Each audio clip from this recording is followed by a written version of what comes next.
I'll take a picture right now. Please rise to salute the flag. I pledge allegiance to the flag of the United States of America and to the republic for which it stands, one nation, under God, indivisible, with liberty and justice for all.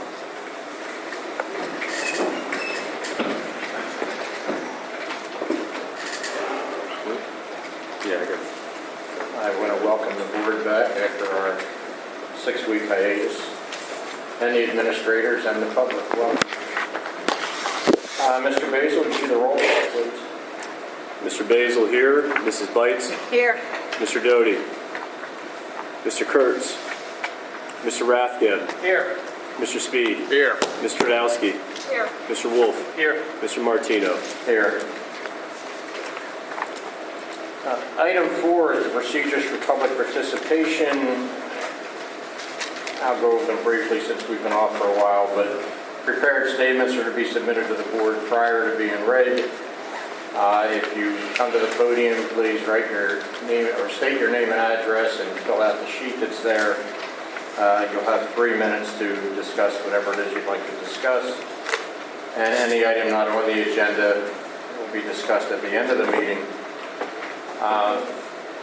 And I'm going to try and say this so it's not offensive. Two issues from last year to try and keep these meetings with a little more decorum. You have 3 minutes to discuss what you want, but if there's any inappropriate language, we will cut it off instantly. And if there's any personal comments about the board members, we'll cut it off instantly. We'd like you to stick to the issues either on the agenda or at the end of the meeting. So having said that, I will get to the agenda edits. Under item 9, finance, letter H is an edit to the approval of a 4-month bridge contract for 7-metered accounts, which will be addressed when we get there. And under item 13, letter L, will be to approve the assistant business manager's contract. Are there any other agenda edits? Seeing none, under announcements, there'll be an executive session and a closed door session following the committee of the whole meeting to discuss personnel and contractual issues. Mr. Martino. Yes, Mr. I actually had an agenda edit. We had talked about in June discussing the whole summer band camp thing as soon as we got the fiscal year started for 2015-16, so that we're not voting on that last minute. I don't know if we want to continue that discussion or we put it on a punch list of something we address going forward, but I don't want that to fall off the agenda so we get surprised with it. I'll add it under item 15, old business. We'll at least begin a discussion or continue a discussion. Superintendent's report. Is there any public comment on the announcements? Seeing none, we'll do the superintendent's report. Mr. Hurley. The school board in the Daniel Boone Area School District tonight would like to recognize 2 outstanding scholar athletes. Both of them happen to be softball players. The first scholar athlete I'd like to recognize is Stephanie Sievers. She was the 2015 Berks County Interscholastic Athletic Association Athlete of the Year. Stephanie, could you please come up and accept your award?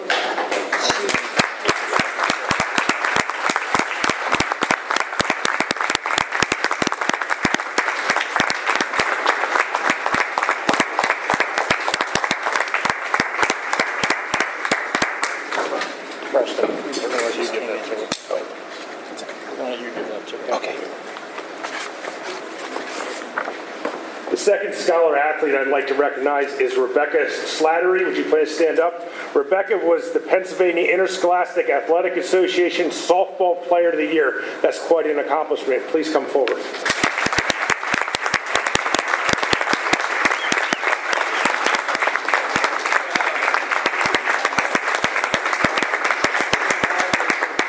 Another award, the high school principal is actually in charge of athletics. So we'll let you make the presentation.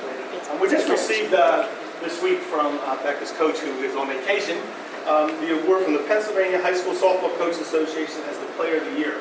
And I think, along with Steph, the thing that I marvel about both these young ladies is when you meet kids that perform at such a high level, athletically and academically and socially, it really is almost incomprehensible to think, how do they do it all? That's what I often wonder, is how much time and commitment they put into academically.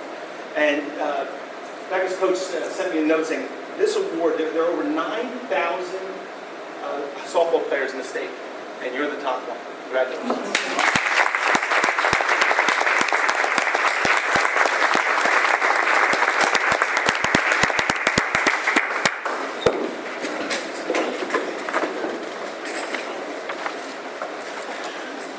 I also wanted to make the board and the public aware, our PSSA results have just come in. It is the preliminary results, and I wanted to make you aware that our scores this year are substantially less than they've been in the past, primarily because of the new standards and the new tests. Our students have not changed, the tests have. This is not a Daniel Boone issue. This is a statewide issue throughout the entire state, particularly in the area of mathematics. The scores are down. You'll also see the scores are down in the English and language arts PSSA tests. The state still has not released the SPP scores, which is the overall building ranking, but I did want to make you aware that our individual student test scores are there, and we're currently analyzing this data. That's all you have? Yep. Thank you, Mr. Hurley. Is there any public comment on the superintendent's report? Want to give them time? Anybody time? Yeah, Becca, we were told that you needed to leave. No, I mean, if anybody only came for the award presentation, feel free. Pardon? No, we won't be offended if they're not offended. Well, we didn't mean you had to leave. Thank you.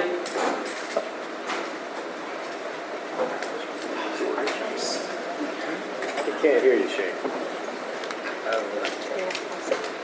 We can now direct all our attention to the right side of the room. Item 7, curriculum and instruction. Let me just say the next curriculum and instruction committee meeting will be at 6 o'clock on August 24th. Is there any public comment on that? Seeing none, we'll move on to building and grounds, the facilities committee report. Thank you, Mr. Martino. Facilities met last week, and there is a couple items on the agenda that came out of that, mainly the electric, contracts that were put on. But we have been discussing the long list of capital improvements that the district's going to be needing. And I think that the staff is looking at trying to prioritize those so we can really get a good handle on the next 3 to 5 years. We'll bring that, mentioning that to Andrew to talk about in finance because I think we're going to be looking at $4 or $5 million over the next 3 years, 5 years. So it's really important that we start looking at that. There's a lot of things that need work. So. And I apologize, I did not bring my notes, so I can't go into more depth, but I can certainly write you guys up something and send it out. Yeah, I mean, could you guys give us like a top 10 list with ballpark numbers? Problem is, it keeps growing. Well, let's just start Every with. meeting there's a different I said the there's a top different 10. Let's start with the top 10 and work our way down as opposed to the top What I 35. think they're really trying to get a handle on Yeah. is that, I mean, a couple immediate needs that we know of are, vehicles. They do have the surplus. The equipment is out, and I believe that was bids were due tomorrow or Wednesday. Wednesday at 2. So we'll have an idea of what we will be getting from that, but From the sale of the old equipment, sell right? the old equipment. But there's a couple trucks that are currently not fixed that they're going to need to do something with probably before winter. So I think that'll probably be the main thing right off the bat. Yeah. The roofs, you're looking at even just, the roof repairs in the next 5 years, you're looking at probably potentially the different buildings. So they're really trying to get a handle on what the top priorities are. It just keeps growing, so. We didn't have a whole lot of movement out of committee at this point in time. Obviously, just because they are trying to get a handle on that. But like I said, I know the electric contracts, we definitely thought we should move forward with that. The generator, there was a generator servicing contract. It's really just maintenance, but that's a one-year agreement that we recommended approving. And I think those were really the two action items for this one. Thank you, Mr. Heskey. And your next meeting is September 7th? It's Labor Day. Yeah, I was going to say. That's I Labor Day. believe we decided we were going to meet we'll try to meet that Tuesday if that works in. So Mr. Wolf and Mr. Steve weren't able to attend the meeting, so I have to confirm that with their schedules. So you're looking at the 8th here? I think it's the Tuesday. Right. So, I'll get back to you on that, but that's what we were tentatively trying to do. All right, thank you. Is there any public comment on the facilities report?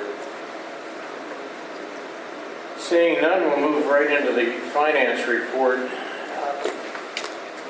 Rather than me read all of these, are there any comments or questions about items A to E? I'll leave F for a minute.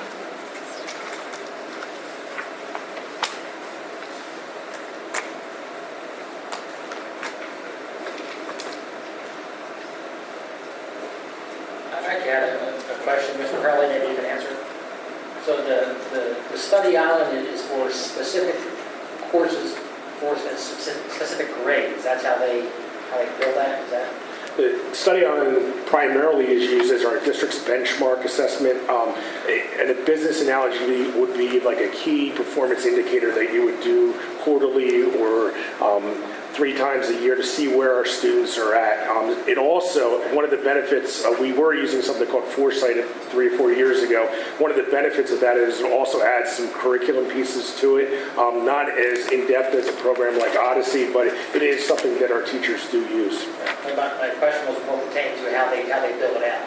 So if I look at it correctly, it's built out per grade level and per subject you choose for it. So they don't give you the access to multiple courses. It's just you pick and choose what courses you use it for. Is that Study Island has some predetermined courses that they give you, and it's by grade level and the number of licenses per grade level that they have. So by grade level, there's we'll give you all the courses we have by grade, or is it only certain? Yeah, it's only certain specific courses like the reading and Study Island's primarily reading and language arts and mathematics, and those are the primary subjects. So we can't use it for all of that. It's not all the classes. A program like Odyssey is much more robust in terms of the curriculum offerings it gives us. It gives us world history, geography, and sciences and stuff like that. Study Island's primary use in our district currently is as a benchmark software, and it replaced Foresight. We replaced this 2 years ago approximately. Okay. Thank you. Yep.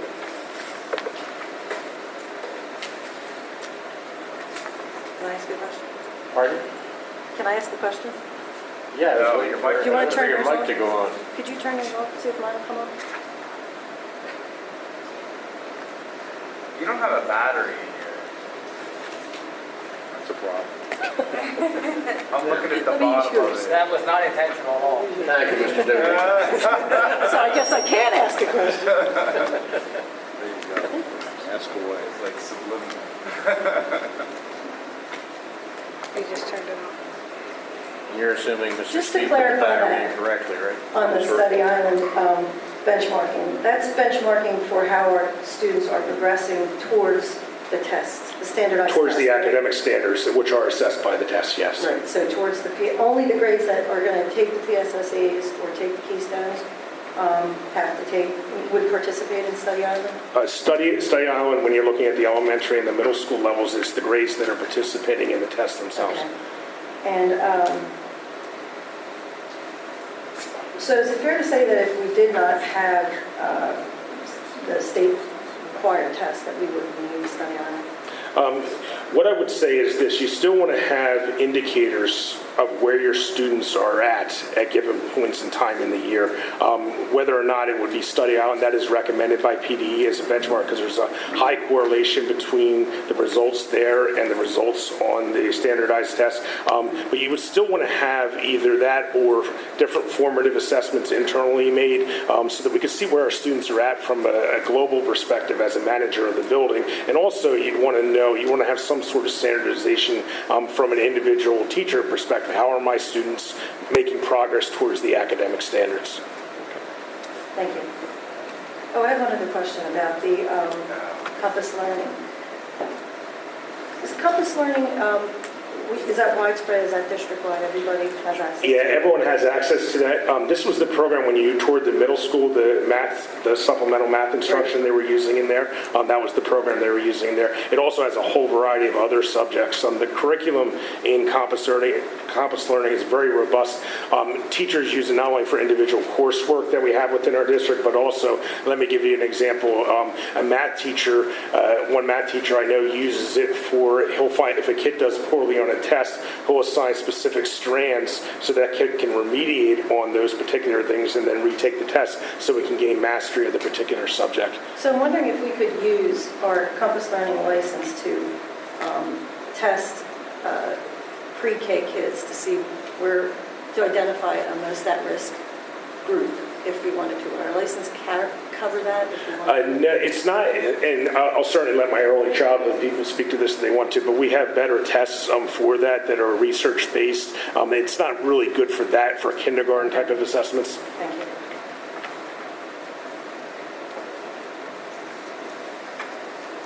Other questions or comments? Seeing none, I held off on item F because I understand that Mr. Blankenbiller would like us to actually vote on this tonight. Am I correct? Casey got a price this morning on a 24-month electricity purchase agreement, and he'd like us to vote on it before the price would change. Mr. Small, do you have comments on that? Item F and H, and Casey can explain how the 4-month bridge on item H on the agenda edit, they're both related. So we'd like both voted on tonight. The way when you buy your commodity for your energy, when we purchase as a school district the electric commodity, we get pricing per day. When we go to enter into a contract, that value can change that will change every day. As all the electric suppliers have been contacting all the school districts, they've never seen prices this low. Yes, we could possibly wait a little bit, but at this rate, we're looking at a savings of about $84,000 to $86,000 from what we're currently paying and the rate that we currently pay. We're paying 6.5 to 7 cents per kilowatt hour. The rate today was 5.87 cents per kilowatt hour.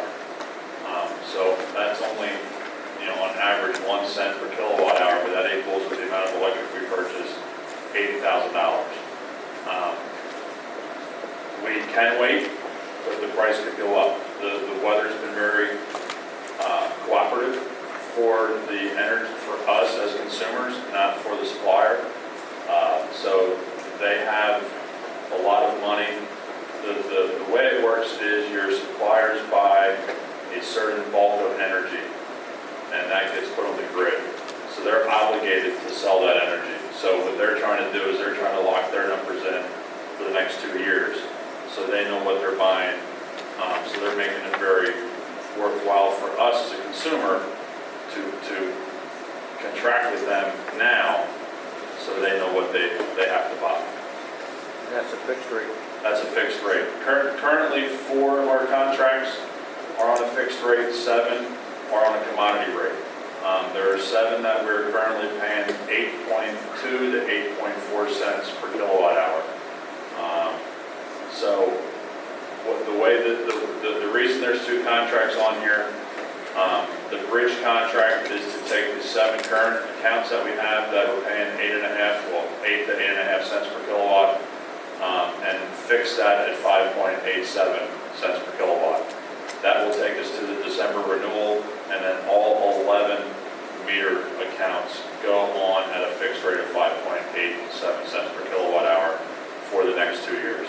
So that will take us into December, I think it's 13th or 14th of 2017.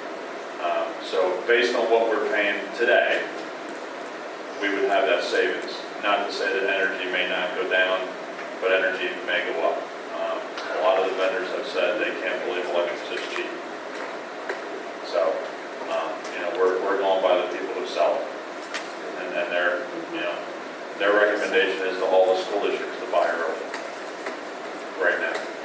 Comments or questions for Mr. Blankenthal? What happens if it goes down? We don't get that savings. The 5.87 that we're at currently, 2 months ago was 5.91. So it went down 0.04 cents in 2 months. So you're going to see, Direct Energy flat out told me if they ever see it below 5.8, they'll be very surprised. Because the people making the electric still have to buy the gas. They still have to pay their employees. There's a certain fixed cost that they have. And the Marcellus Shale has been a huge help on that side of it. I've talked to the other facility directors around here. Exeter's at like 6.1, 6.2, depending on which school he has. Currently, we're paying 6.6, 6.7, 6.8, and 7.0 for the 4 accounts that we have. So there is a risk. If we only sign for 1 year, it's 6.123 cents. So, we're committing so that they have the knowledge of what they have to buy. And the current vendor that we were with, they were at 6.3, Lauren, if I'm not Yes. mistaken, 6.2, 6.3 Yes. for 24 months.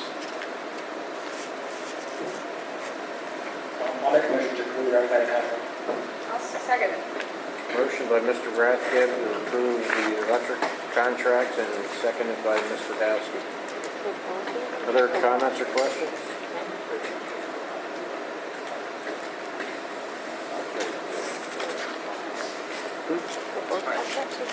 I believe that was for both contracts, correct? Yes, and For for both some reason my contracts? mic cut out, so Mr. Bezo, if you would conduct a, no, my battery's in. Go, rest. Rob, turn yours off. Just confirming that was for both contracts. Yes. Got it. Okay. This will be a unanimous vote for approval unless I hear votes to the contrary. Hearing none, motion passes. Okay, and unless there's something else, you're not on either. Now you're on. Mr. Bezo, unless you have something else, the next Finance Committee meeting is tomorrow evening at 6 o'clock, correct? That's correct. We're actually going to have the Pennsylvania Economy League stopping in tomorrow night to discuss with us what they would do for enrollment projections and analysis. So that's part and parcel of the discussion we had last spring. And so we finally had arranged a time to get them in here to meet with the Finance Committee to sort of discuss more in detail what it is that they do and how they do it and what that cost would be so we can present that to the board for consideration. Thank you, Mr. Bezo. Is there any public comment on the finance report? I did have one question for you, Mr. Basil.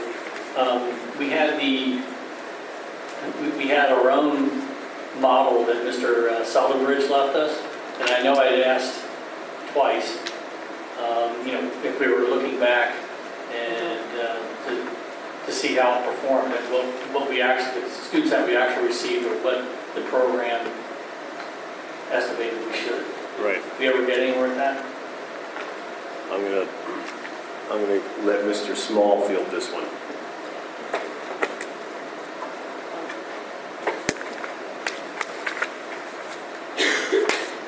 Yes, we had a preliminary reverse engineered response that you had requested, and then we had put it on hold when the economy league concept first presented itself in the spring. So now, after tomorrow night, we'll bring it forward in the September meeting. But yes, we did move ahead and do that, but we didn't bring it forward to the committee.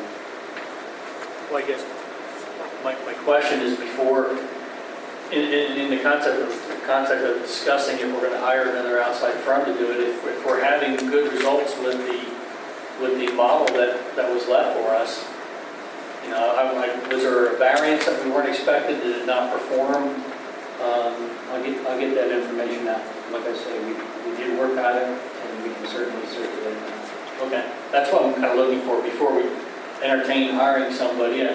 Does this model that Mr. Selderbridge left us, does it work? And if it's suitable, I choose to do that first and try to enter a contract with another vendor. But just for the record, tomorrow night's presentation is just that, it's a presentation. And it won't go to the full board until at least the next meeting. So, you know, we're not going to make any commitment tomorrow night. Thank you. In my recollection from talking to them, I think it was back in May, was that they hold off on doing any action until October numbers are in, and at that point in time, they move quickly. So I think there's time here. I just want to make sure that we had the meeting, got them in front of the committee so we could get some information from them. I agree with you. To be honest with you, I think Mr. Seldenbridge's model and our business office's use of it since then has been relatively predictive. I mean, if anything, we've been overshooting the numbers, but we'll find out what they have to say and bring it to the board.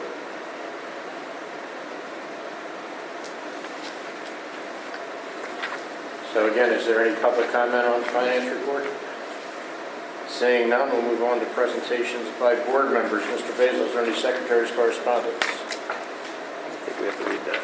Okay, sure. Now, there's a confidential letter here to the board that I guess what we'll do is have that scanned in and sent around to the board.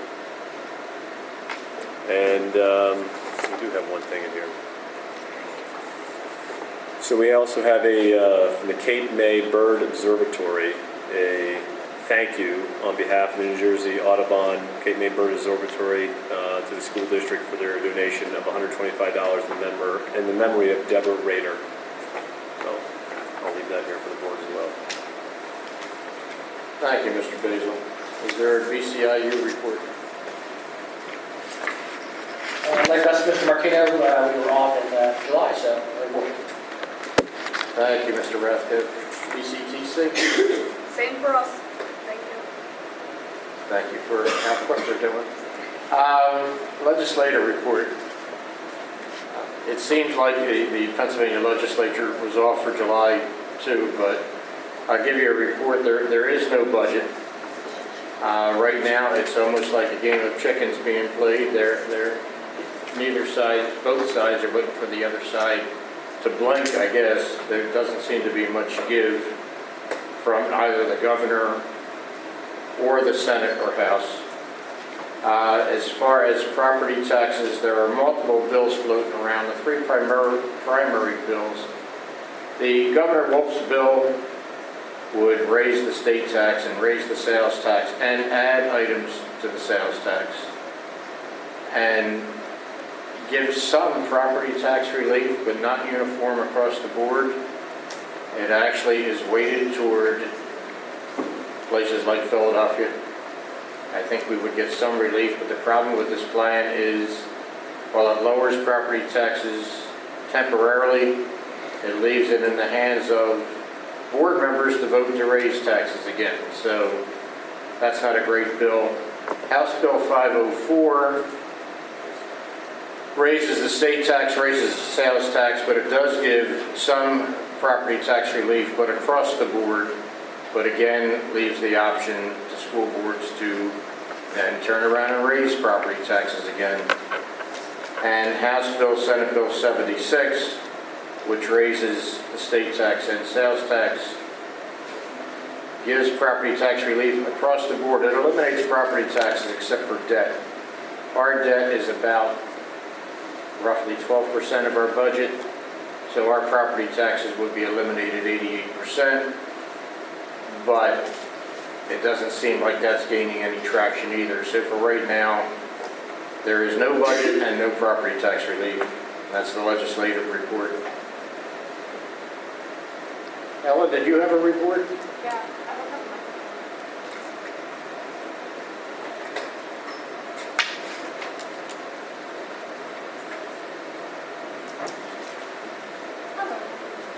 Is that a battery in it? Yep.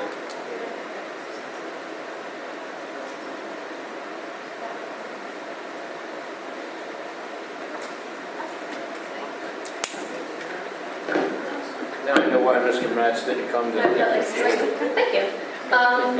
In summer, we still do tons of stuff. TSA had nationals, and we had 6 kids from the middle school and 1 kid from the high school who got to go and participate, and they had a wonderful time. We didn't place in the top 10 for anything, but we still placed pretty high up, which is a huge deal for TSA at least. The Spain and France trip in June to July, that was wonderful. I actually got to go on it. Miss Sook and Mr. Enkel at the high school were the chaperones. And we were there for 10 days, 5 in Spain, 5 in France, and that was pretty awesome, so thank you guys. Seniors, we have college selection, that just started, so we'll be getting a lot of acceptance letters soon, hopefully, and scholarships galore. And the seniors have chosen their shirts. You'll get to see those soon as well, Todd Dive. That's pretty exciting. Thank you, Ms. Sweet. Is there a transportation report? No report. No report. Are there any other reports that I missed?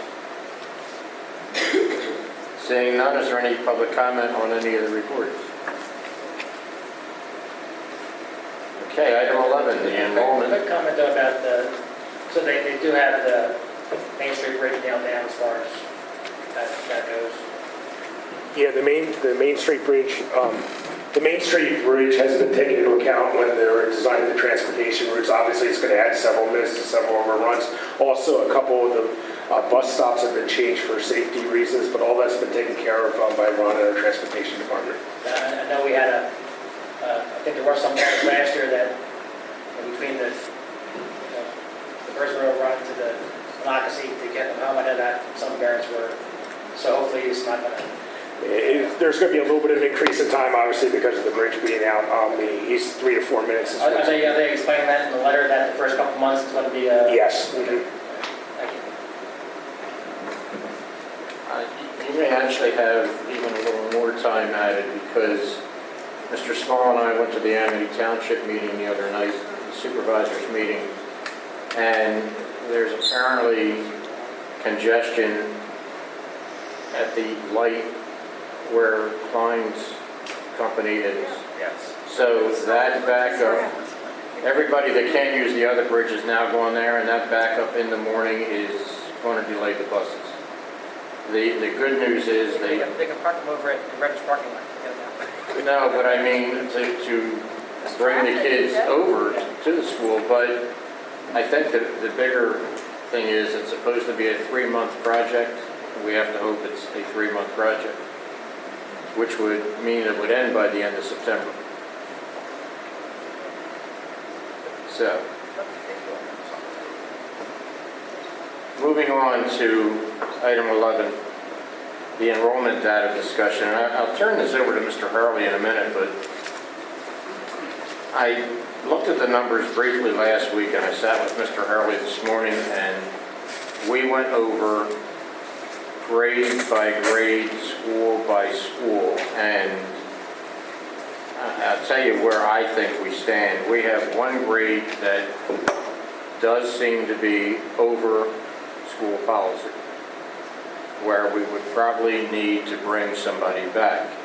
We have 3 classes that are either right at our policy number or just under it, so that if that changed by 1 or 2 students, we'd be over our policy.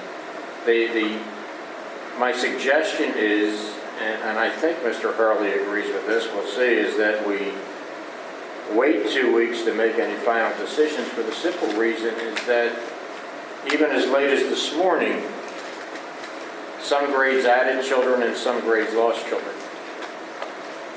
So I'll turn it over to Mr. Hurley and then everyone can weigh in. Okay, as we discuss this, I would suggest everyone take out this colored piece of paper. It has all of our classes broken down grade by grade and building by building. Before I go into this, I think there's a couple important points we need to make. We have had some resignations at the high school level. We've had 2 resignations. There are 2 positions there that were indeed in part of our budget in June. We also have 1 resignation at Amity for an elementary teacher. And so those are things that were already included in our budget. And I think we should bring those people back and start that process of bringing them back as soon as we can, as they were originally included. As Mr. Martino said, our enrollment has dropped. When you look at our June end of the year enrollments to now and our current enrollment, it's dropped 99 students. I will say this, it fluctuates every day. You go tomorrow, it'll be 3 different somewhere else, it'll be 2 different somewhere else. Kids come in, kids come out, it does fluctuate this time of year.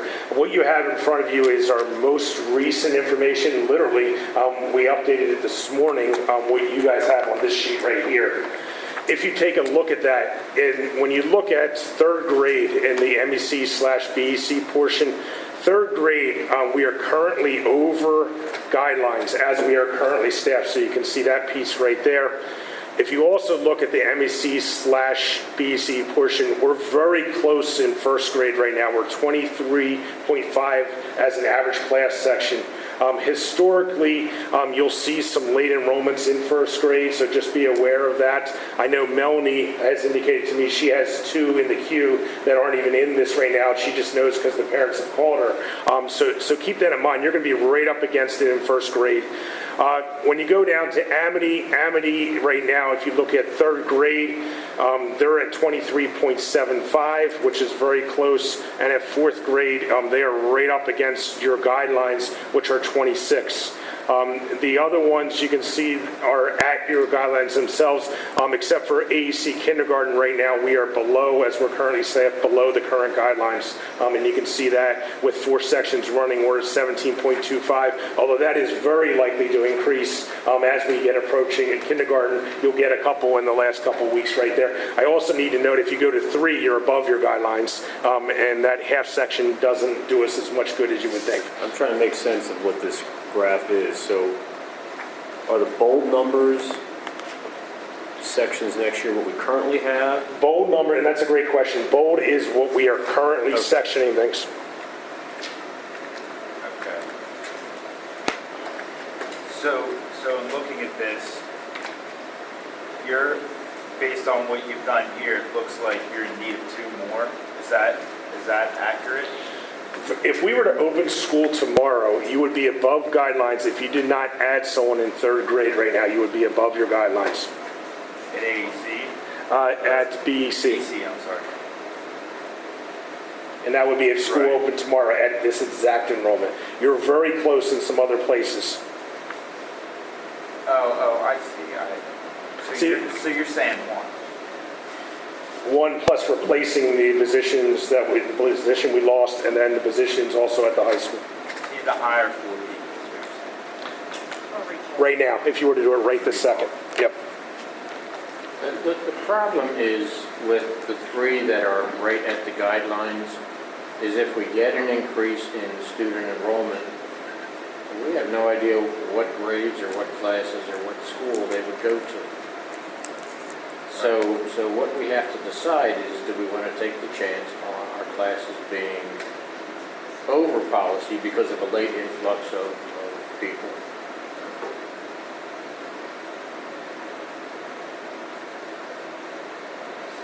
I'm trying to see how many are that close here. Oh, there's 3 that are close and 1 that's over. Right. Okay. So I had two questions. First, so how are we going to, so for the kindergarten, obviously the sections for BEC, we have 5 sections, and that's 2.5 teachers. Correct. So, and how many teachers do we have right now for? What's going to happen at the BEC at our current enrollment, if it stays the way it is, we have 2 of those kindergarten teachers who taught in that position last year. Our gifted numbers because of the way our population is right now, we only have 5 kids identified as gifted at MEC right now. That does not just, now that'll go up because kids typically get identified as they get older, like in 2nd grade and things like that. But however, that certainly doesn't justify a full-time teacher being there for 5 kids at this point. So the gifted teacher will be sectioned into that kindergarten to take up. They'll do a half day of gifted instruction and they'll do a half day of kindergarten instruction.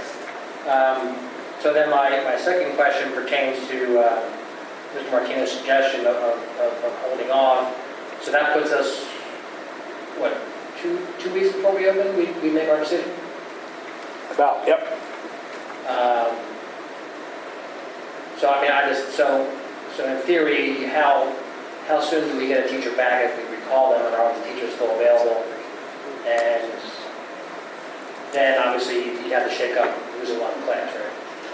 It will shake some things up. Certainly, when you put professional staff in places, you try to put them in places of strength. There are certainly, I think everyone would agree, there are teachers that are better with kindergarten students than they are with 5th grade students, and there's different developmental characteristics of them. So certainly that can create a shake-up at the last second. That is a repercussion of that. Yeah, but if I understood correctly this morning, the teachers that would be recalled, you already know where you would slot them, is that? The answer to the question, we have a good idea of where we're going to slot them. That's correct. So you said high school, we're down 3 now, is that what? We are down 2 positions in the high school. We have an English teacher and we have a math teacher who resigned. So we have 2 positions there.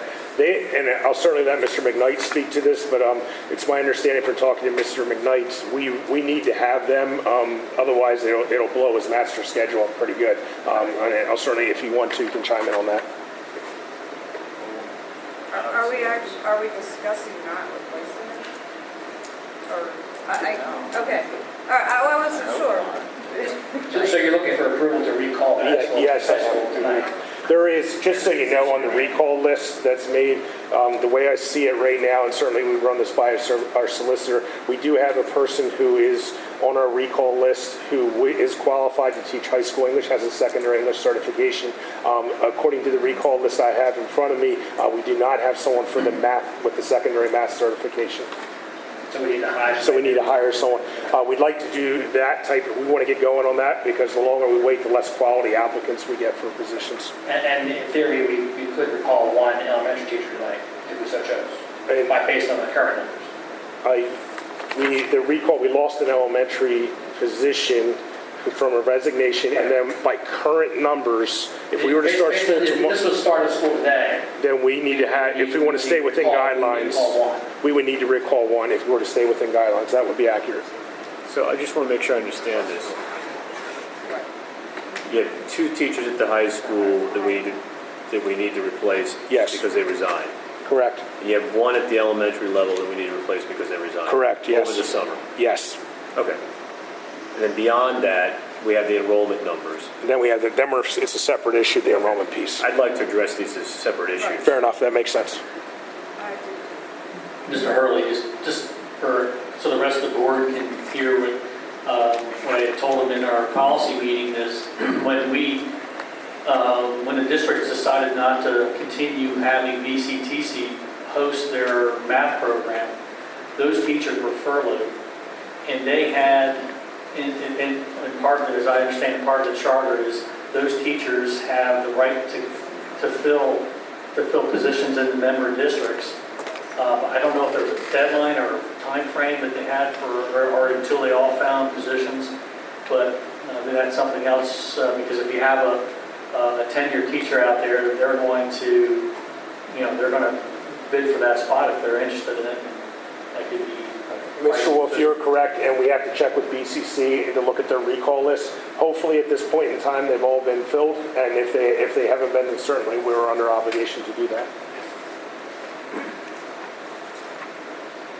Mr. McKnight, were you gonna throw yourself on your sword and volunteer to give up to? Or? I will not be throwing myself on that sword this evening. Just, Mr. Hurley called me on Thursday night, when we had the resignation at high school, and directed me to revisit the master scheduling, and I did that. A couple things that I think you just need to keep yourself informed to. We've added 22 in enrollment to the high school.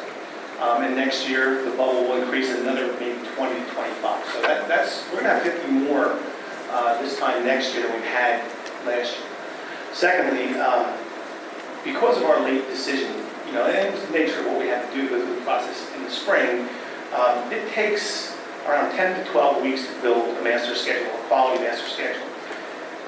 We really had to do it in about 5 or 6 weeks this summer, and many people on the team in high school worked hard, we got it done, and now our counselors are calling students to let them know where the conflicts rest. If you recall the conversation that we all had, we know we would take a disciplined look at this fall and look at a number of things, and I would just caution us about making a hasty decision at this point. Pulling these two teachers out of the system, these two positions, are going to drive, the English position will end up driving, because that teacher teaches a number of electives into study halls. About 280 kids will be affected. 238 will be affected. Mathematically, I'm not sure what our solution would be there.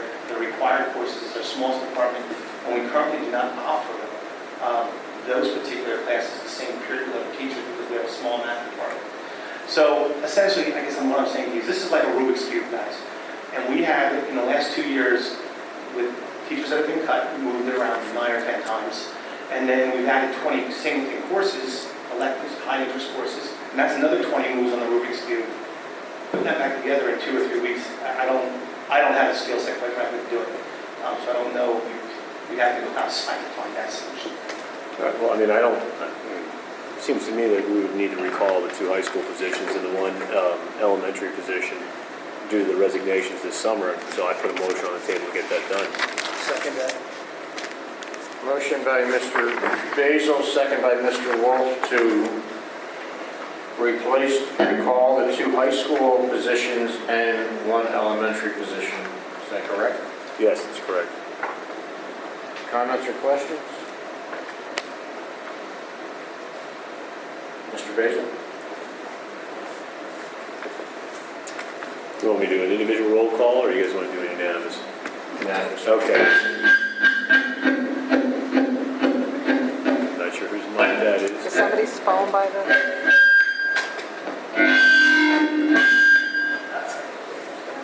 Must This be is yours. mine. All right. This will be a unanimous vote for approval unless I hear votes to the contrary. Hearing none, motion passes. You must have my Yeah. Get this one back to Mr. Let me Rath. just say so everyone knows where we're at. The elementary school position that was recalled now, let me know if I'm saying this right, is Amity 5th grade? It's 5th grade as a result of the shuffling, and that's an internal thing. There's people bumping all over the place, and I'm not going to ask Mr. Miller to explain like the 5 or 6 different bumps that go on here, but it'll end up being in 5th grade, although the the person leaving was in 4th grade there. Okay, Yep. but, so what's still undecided is 1st grade at Monocacy is right exactly at policy. And, or just about at policy if we add the 2 that Mrs. Hefter says she has in the pipeline. Birdsboro 3rd grade is actually over policy as of today. And Amity 4th grade is right at policy. So that's the others that need to be considered. Did I get them all? So, yep. So we're talking about 3, potentially 3 more. Potentially, Yeah. yes. Okay. And that's assuming there's not this giant influx or giant exodus between now and 2 weeks from now. I don't think you can get it any closer than that. We have to guess. 1st grade's close there too. 1st grade, 3rd grade. 1st grade is Monocacy. Yeah, that's close. That's Yeah. And 3rd grade is at 23.75, Mhm. and 4th grade is at 26. 26. Right. Okay, so, so there's 4 total. If I'm- Any other comments or questions? Yeah, I just have a quick comment. If I'm doing my math correctly, third grade, if 2 students slip out of the box, That's what I, we're at 24. that's what I just said, it's 2 students. I mean, my gut is telling me we wait and see what the numbers are. That's why I said wait. I mean, it's, we, 2 grades, and I forget which 2 grades they were, each lost students this morning. And, I mean, Well, like, I know we vote on discussed it. this in the past also, but, you know, we lose 100 students a year, and our forecasting is showing us losing another 100 students this year, so. I say All right, wait. I have Yeah, a they- question. Okay. Yeah, go So ahead. say we bring in a teacher for third grade, B, C, and C, and 6 kids leave, or unenrolled, whatever. And then we have 8 kids that enroll somewhere else. And now we have to hire another. Are we still, can we shift that teacher to another classroom? Or have you already set classes and now we're, The problem you would have with that, from my discussions the past couple days, is that if you have a third grade class with 25 kids in it, and they get 4 more kids, so that's 29, but now to create another third grade class to move that you have teacher, 4 kids from everywhere? you're going to be pulling kids from all over, Yeah. yes. That becomes very cumbersome. I think if we hire an extra teacher, if we hire a teacher that becomes extra, I think we're going to have to live with it for the year. Well, I don't necessarily I don't have think an that's issue what with her question having the is. extra teacher, but my question is, if now you need the extra teacher in 5th grade in Amity instead of 3rd grade in Birdsboro because you lost kids in 3rd grade, do we have to hire another teacher for Amity, or can we reduce those classes and move the teacher to Amity? Let me turn that over to Mr. Harold. We can transfer that teacher to whatever grade we need to have them So, teach. for example, if we brought in a teacher right now, but we didn't necessarily say where they were, you could put them wherever. If need be, we'd certainly plan ahead and take our best guess for right now Right, tentatively, and then what we would do is have contingency plans in place. If 5th grade goes over because they're close, then we would bump that person. So we could move that person anywhere we wanted to in the elementary buildings where the certifications are appropriate for that. So why wouldn't we do the one now? Give them some time to plan. This is what happens if they play wrong. It's $100,000. Well, okay. If we go 2 weeks and enrollment drops, then you're stuck. Yeah, okay. So if we wait 2 weeks, what's the harm? Yeah, I guess we'll see where this is in 2 weeks. Well, I guess my question is, not knowing, all right, let's see, the 24th is when we meet, that the earliest we would be able to inform anybody is the 25th. That's nine days, that school day, well, daytime days, not including weekends, that they would have to prepare. What does it take for a teacher to set up? Well, and I agree, that's the point, but, for example, what happens when a teacher gets in a car accident or has a sudden illness, or you have a long term? I mean, there's always incidents where our teachers go on maternity leave, and, you know, kids are switching teachers. So I know it's not an ideal situation, but No, I just mean think- that the teachers that we furloughed, you know, we don't know if they got other positions. So what I'm just looking at the timing, I mean, because we're going to vote on it on Monday, say we add 1, just throwing a number out. Then you have to go find out who that person is and make them an offer, is see if they're going to come back. And then if you have to give them a certain amount of time to make up their mind, right? I'm just going through the process of actually bringing someone back. Why wouldn't you start making calls today that, hey, potentially in 2 weeks, we're already Well, on the list? that's getting to my point. I mean, is there, you know, If they've already taken a job, then they're off the list. You're left with whatever's left, you know, who's ever available at that time. If they're I'm not wondering, available put to be them on recalled, then you or hire something somebody else. Okay, it happens. So Yeah, I don't that's know. It's not ideal, but I mean, I'm not saying it's the ideal situation. Should we have a special meeting in a week, make a decision? Is that realistic? I won't be here. I don't think 5 days. I'm on vacation next week, sorry.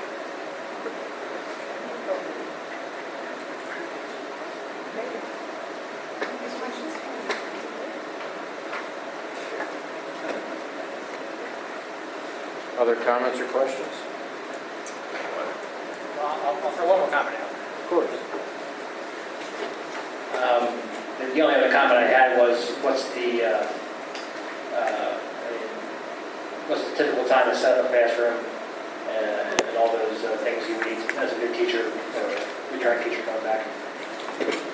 Fair questions. And I did speak with the building principals about the potential, what are the ramifications of waiting until the end of the month to make these decisions.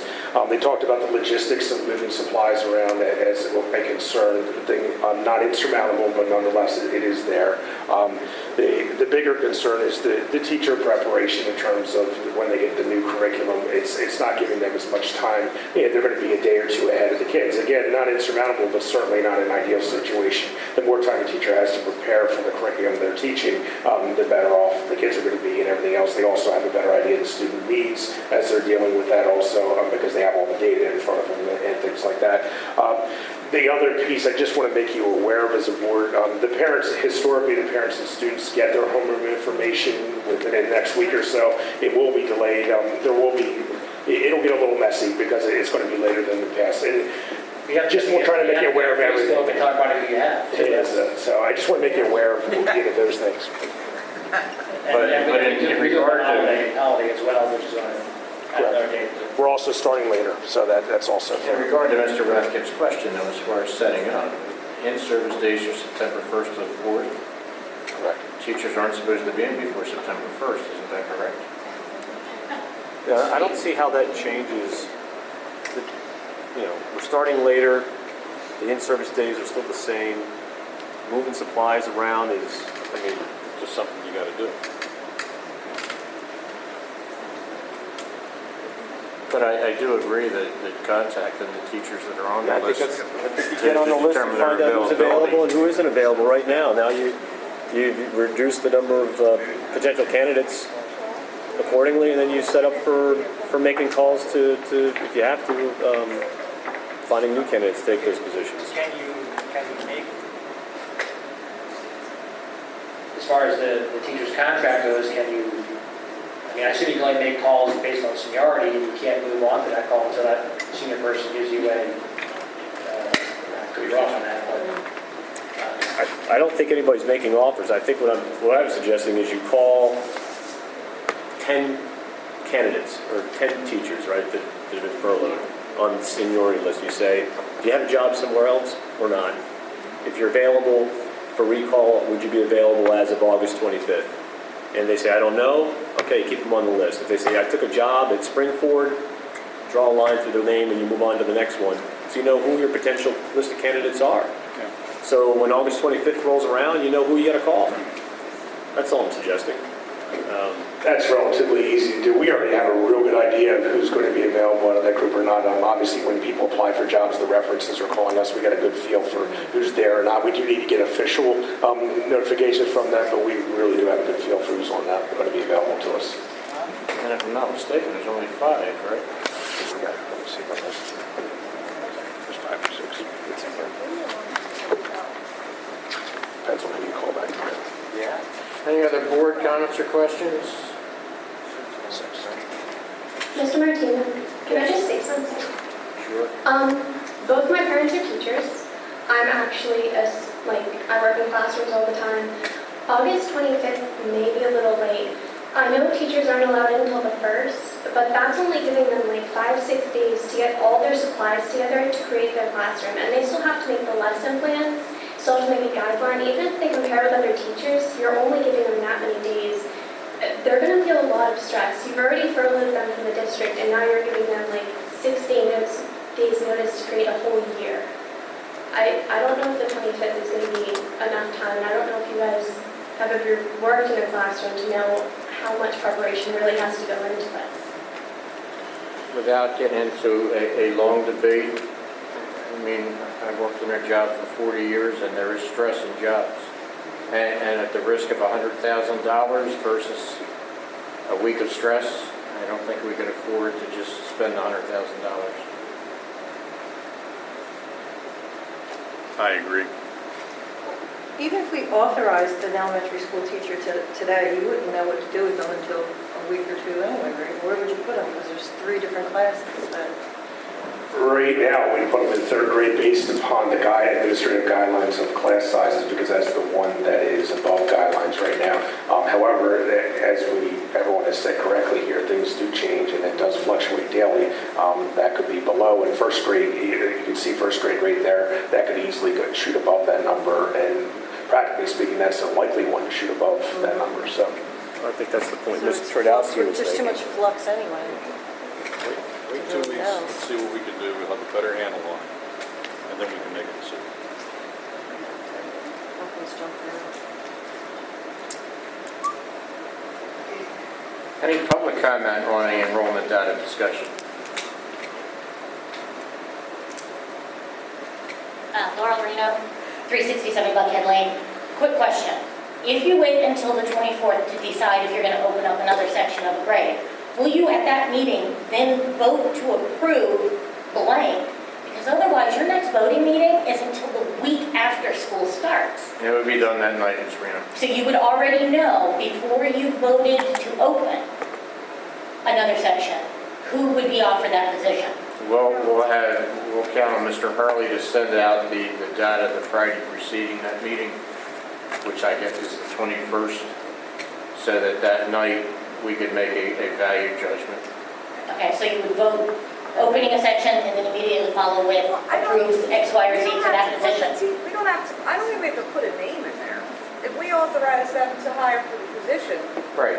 we can ratify it at the next, that actual name of the person at the next meeting. Okay, I just remember in the past, it was Yeah, always, thanks. we were approving people after they were hired and we weren't doing that Oh, anymore. we just hired 3 people. I mean, we just voted to replace 3 teachers. We don't have names. Right, but they wouldn't be approved until August 24th, I thought we just 25th, approved it right? now. We just approved it now. The names. Oh. The actual person. So, Mr. Hurley and I had this discussion this morning that Yeah. these are people that were already on our rolls. I mean, it's not like we're doing background checks on unknown. I understand that, I just remember in the They'll be past. approved that night. Okay. That's a simple answer to the question. And then in regards to this with kindergarten, if kindergarten is affected in this at any point, like Mr. Rathgab had alluded to on Facebook, is I don't know if my child has AM or PM, and I've got to arrange their care from around circling it. Kindergarten And we're gonna find out. is not involved in any way, shape, or form. The Monocacy kindergartens are like 9 under. They have about 9 slots in the Monocacy. We'd have to get double-digit additional children, and Amity, we're going to only be at like 17 per class. 17.25 right now, so we have about So 20. what Public is talking about out there is when are we going to find out so we can make our wraparound care arrangements? Kindergarten is not going to be an issue. Okay, and then the last question is, do we have an AD on board to be approved at any time? Athletics start soon. The closed door session tonight is for the board to meet the recommended candidate for the AD position. So hopefully there'll be something in 2 weeks.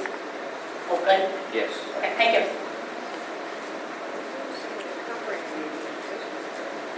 Like a principal? Sort of. Thank you.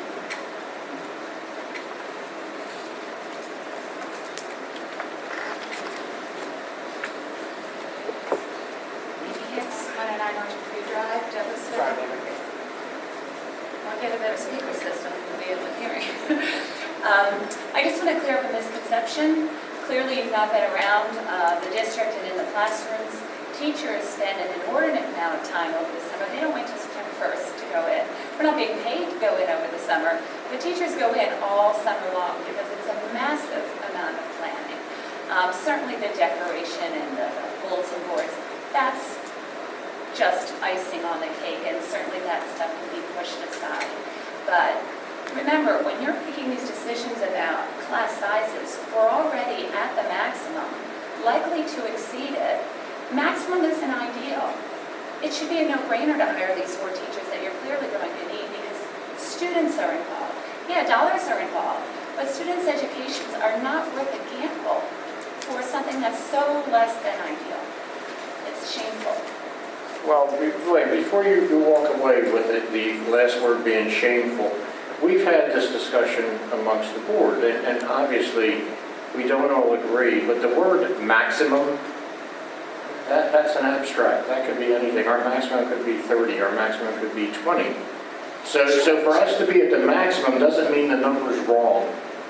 But when you look at the best school districts in the country and private schools, and what do they always advertise as the number one thing that makes you want to go there? Small class sizes, because that's ideal for student learning environment. We're at maximum, clearly too high. The numbers in kindergarten, while they're low at AEC, are very high at MEC. So you don't even have Ms. Hicks, that's very high in your opinion. Pardon me? That's very high in your opinion. That's all I can tell you. No, it's very high. In fact, I sent you the research. I sent you pages of it before. I can resend it if you like. There is research pro and con on everything you sent us.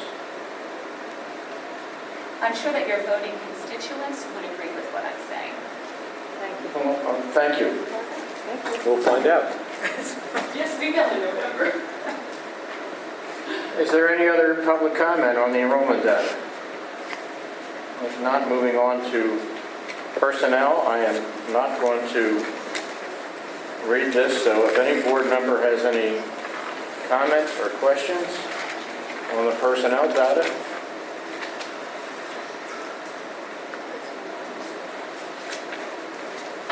I had a question about the high school guidance secretary. What item is it, Mrs. 2B. Wasn't she just hired? Yes, Okay. and she just resigned, that's correct.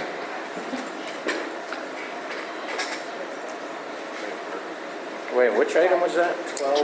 12A to B, page 3. Okay. Is that a full-time position? Yes.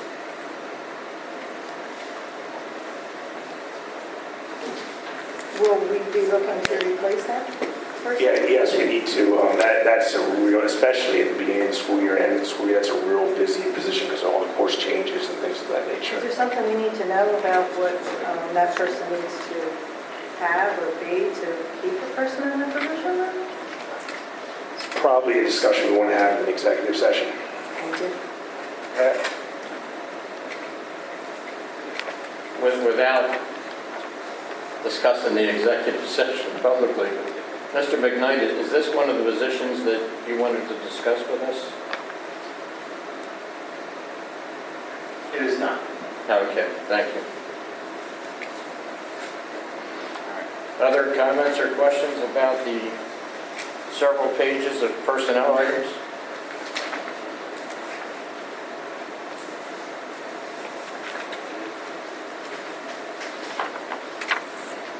Ms. Reno, this goes back to your other question.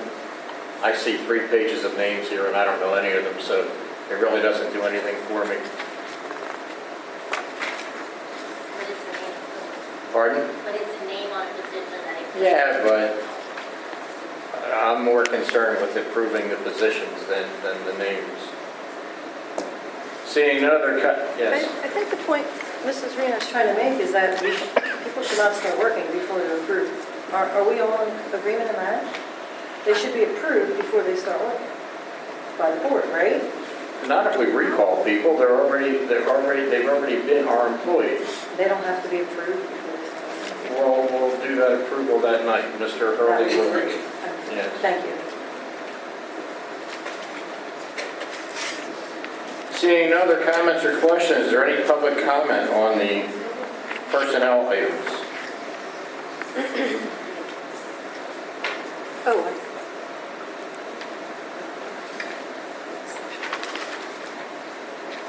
Was that a yes? no, thank you. Moving on to programs.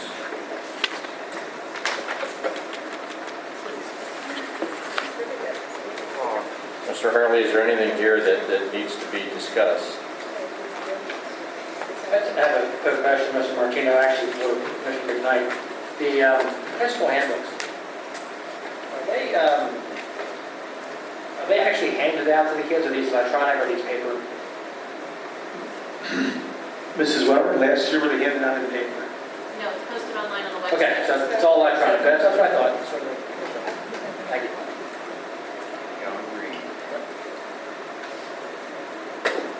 I have a question about the handbook also. Do they have to sign an acknowledgement and send in a paper form that says that they have read it? Yes.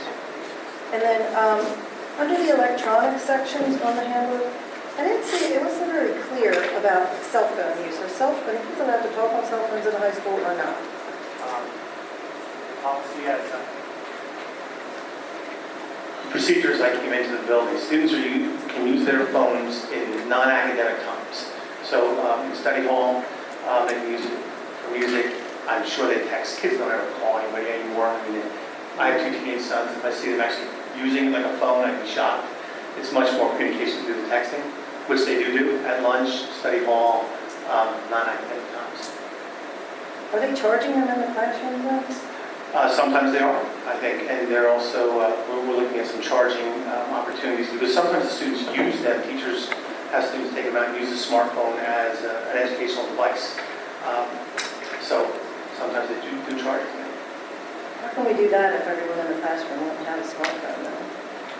Well, not every student does have that advantage, that's true. Right. But those who do, we take full advantage of it. Teachers use, have kids look things up and find things. I mean, I think, and it'd be great to have Mr. Matz kind of speak to this a little bit. We don't have a one-to-one system, and we don't even really allow kids on our network.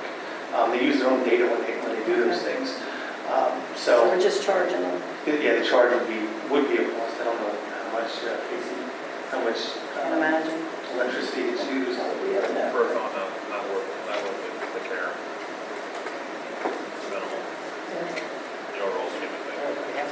And then as far as the clubs at the high school, is that the exclusive list of the clubs that are offered at the high school? And is there any description of them anywhere and maybe objectives?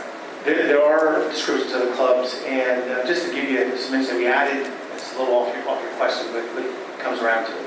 On September 1st, we're going to have a full-blown orientation for the freshmen, working on freshman transition, and there will be club activities and club advisors and students at those events on September 1st in the evening. So there'll be descriptions and engagement strategies to draw the freshmen in. Great. So yeah. In the past, I know there's been some feelings among people that I've spoken to that they felt that certain clubs were like exclusive, like certain. Well, I think certain clubs have enjoyed status with their success and size and But I mean, things they are open to everybody. Absolutely. Right? Yeah, I mean, And we are promoting. NHS isn't open to everybody, but National Honor Society, yeah, there are criteria, you can have a few, but by and large, open to everybody, yes. Thank you. Other board members, comments or questions about programs? I had a question about the winning factor sports sciences contract to be paid out by the wellness grant. What exactly is that? Bringing in another trainer? Assistant No, trainer? this is actually an extremely fortuitous opportunity for us at the high school. The Winning Factor company is actually located in Moulton, but if you go on and just Google it, it'll pop right up for you. John Schaefer is the founder of that company, and he was just recently voted the #1 trainer in the world. Trained Apollo Antonono, now the baby's name from anything, Carol, I don't know. But everyone wants to dance with the stars, so I suspect we have that. LaShawn McCoy, former Eagle running back. So he has done a lot of one-to-one training. He has a cohort of about 4 trainers. And they're going to provide group training not only for our athletes, but for all students who want it in what we'll call the 0 hour to post hour on the wellness grant. The other piece that is going to happen is we're going to have a staff member who becomes a liaison and begins to learn these strategies because the grant will likely dry up at some point, and how do we continue to give our students the best training service actually in the world. Our coaches, we had a coaches meeting, I wish Kathy were here. It was the end of July when Ms. Goss had moved on, just a liaison. We presented this out as a possible idea. And coaches overwhelmingly supported that opportunity as well. And would dedicate a staff member to ultimately become the liaison between this training group and their student athletes. I met with Mr. Kerman, our band director, also to talk about this idea because they do some training, meaning the band Right. does some training with their performers. So to be able to have this insight, not only on training but nutrition.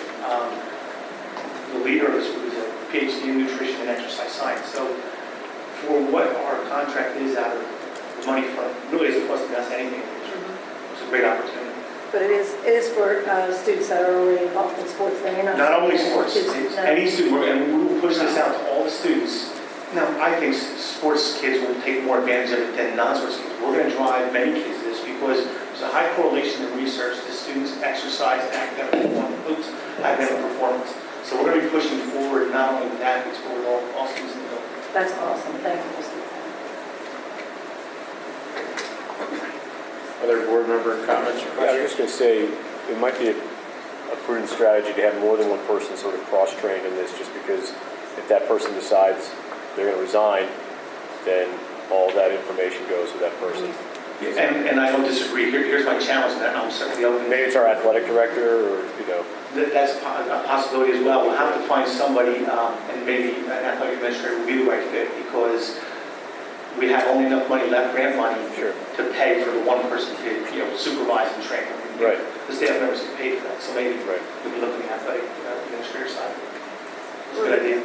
Is there documentation with that program? Would it be well documented, or could the person in training document thoroughly to create a learning opportunity for future people who might be in that position? Manuals, yeah? The answer is, We try. I'm sure we can. Cool. And hopefully we'll get the athletic director. This is going to fall into their purview, we'll Good. manage that, guide that, so. One more question too, Mr. Martino, on age, the Vista transportation arrangement with BCIU. I didn't see, where is the Vista school physically located? Is that BCIU? Hershey? So we have students bust out daily to Hershey, and that's if it's in an IEP, if it's called for. Thank you.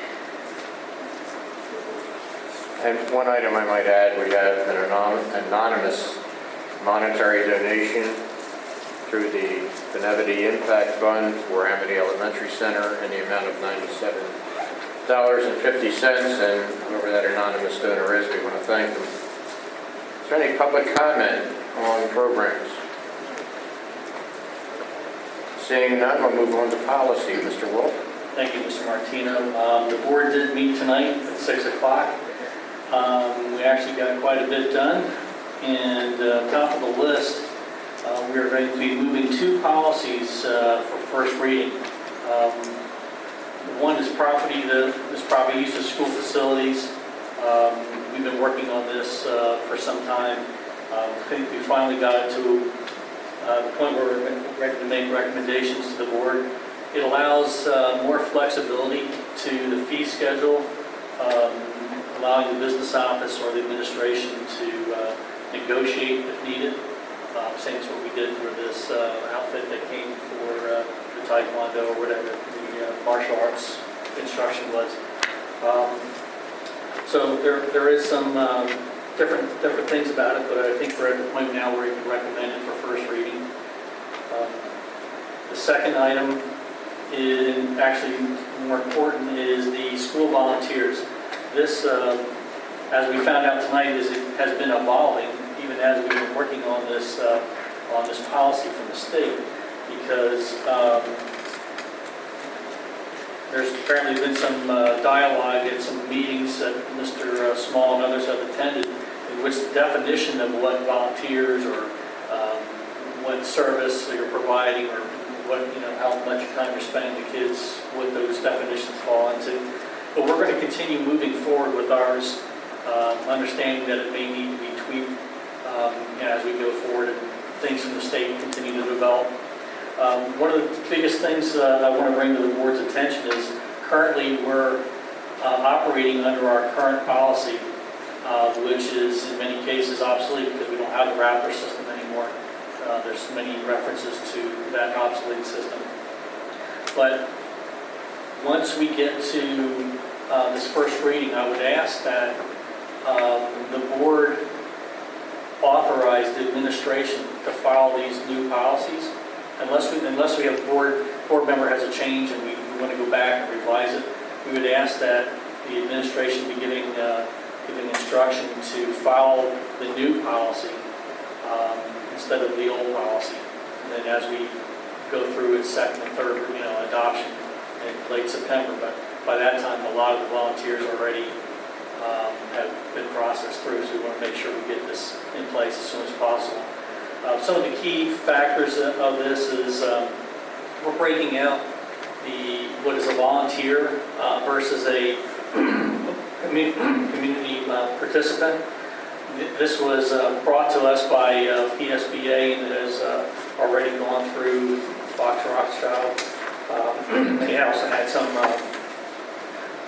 some changes to it. But basically, a community participant may be a person that comes into a school for a day, maybe once every 2 months, very infrequently to provide some type of service, whether it be reading or to the children, whatever the case may be.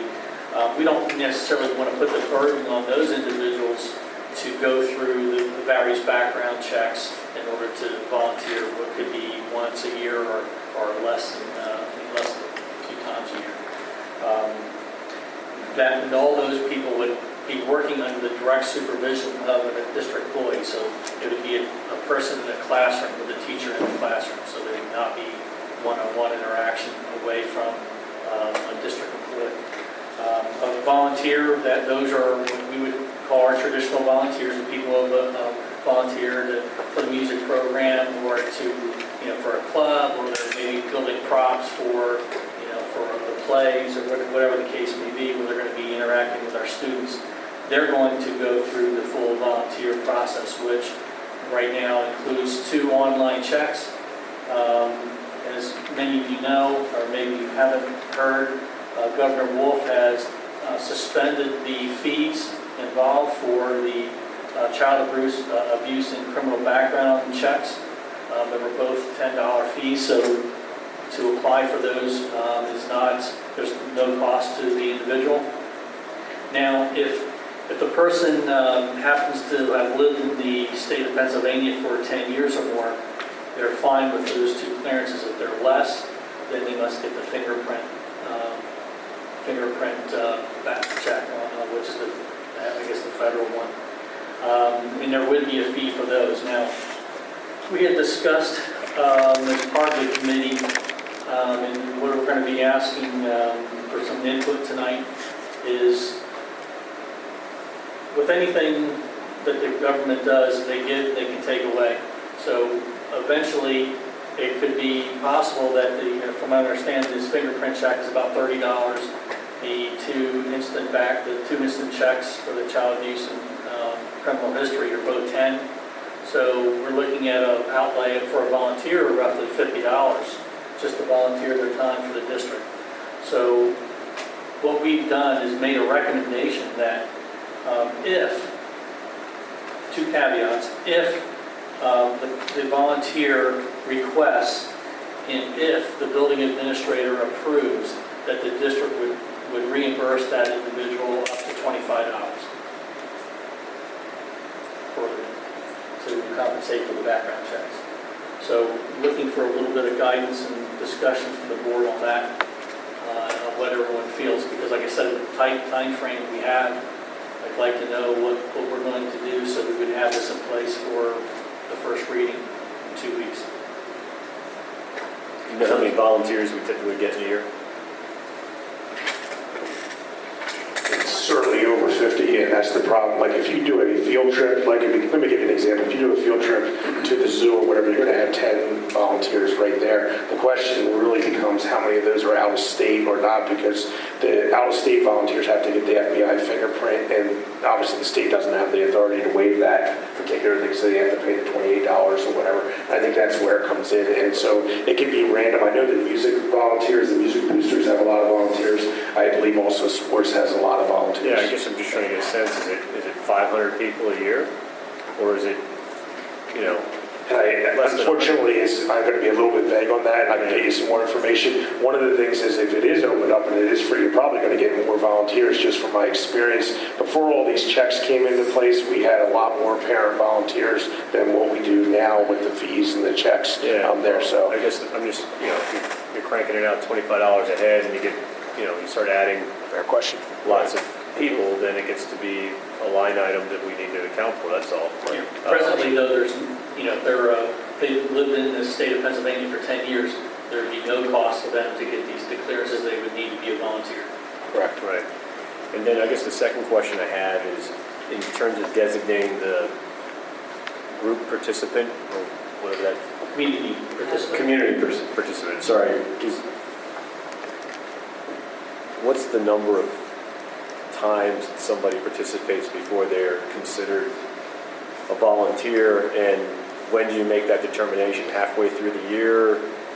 Whenever you hit the certain number, now you gotta get the background check? I mean, I'm just curious, like, The language is single or irregular events. yeah, but There's it could level be, of irregular could participation. be, what, once in the fall and 17 times in the spring? I mean, I don't know what, Well, I agree with the concept, but I'm just trying to figure it out, It's a like, moving what's target. the, well, I mean, it's a good point. We can put a number on it. We already put a number on it. We said subject to the building principal's approval. Right, well, they would, say they have in Mr. Hurley's example, they have a field trip.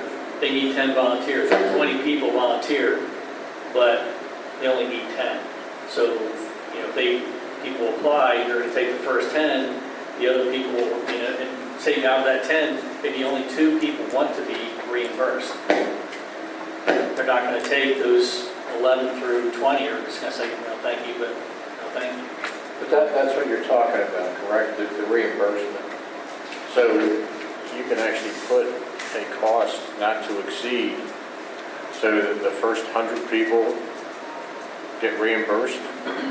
That's only if they request. Right, but what I'm saying is you could limit how many people get reimbursed, and then beyond that, You could. you don't. I mean, that's just I think too, tobacco. I would say,